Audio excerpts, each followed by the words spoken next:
ایک بڑے ایروگنٹ قسم کے ان کے منسٹر ہیں عمر ایوب صاحب، وہ کل یہ فرما رہے تھے کہ جو گیس کی قلت ہے صوبہ سندھ میں خاص طور پہ، چونکہ وہ شاید گئے ہوئے تھے کراچی،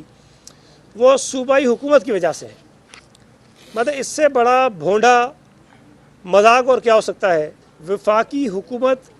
ذمہ دار ہے، وفاقی حکومت کا یہ کام ہے، وفاقی حکومت کے دونوں ادارے ہیں، سوئی صدرن گیس اور سوئی نردن گیس، اور ان کی ساری ذمہ داری وفاقی حکومت پر آتی ہے۔ البتہ ایک بات ضرور ہے جو صوبائی حکومت سندھ کی کہتی رہی اور ہم کہتے رہیں گے کہ آئین کا آرٹیکل 158 یہ کہتا ہے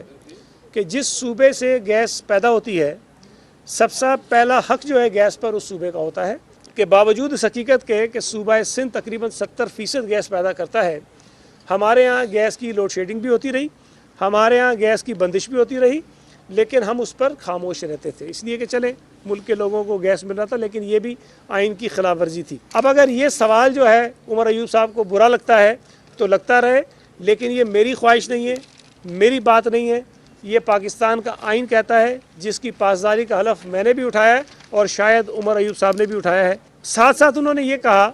کہ صوبہ سندھ نے کوئی گیس کی لائن تھی جس کی ڈالنے کی ہمیں اجازت نہیں دی ہے۔ اب یہ جس کیس کا یا جس پروجیکٹ کا حوالہ دے رہے ہیں اس کے متعلق انہوں نے صوبہ سندھ سے رابطہ نہیں کیا ہے۔ اگر نچلی سطح پر ڈپارٹمنٹ سے کہیں رابطہ ہوا ہو تو اس کا مجھے علم نہیں ہے۔ اپنی نالائکی اور نااہلی کو صوبائی حکومت کے کھاتے میں ڈالنے سے یہ آپ کی جان نہیں چھوٹے گی۔ تو یہ جو ان کی نالائکی نااہلی ہے وہ اب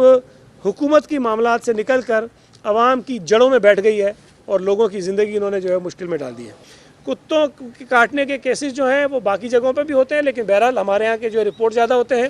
اور یہ کہنا بھی بڑی نامناسب بات ہے کہ کتے صرف صوبہ سندھ میں ہیں یا کاٹتے صرف صوبہ سندھ میں ہیں، تو کتے پورے ملک میں ہیں اور کاٹتے بھی ہر جگہ ہی ہیں۔ اب ہمارے ہاں لوگوں کی زیادہ نظر ہے تو وہ اچھی بات ہے۔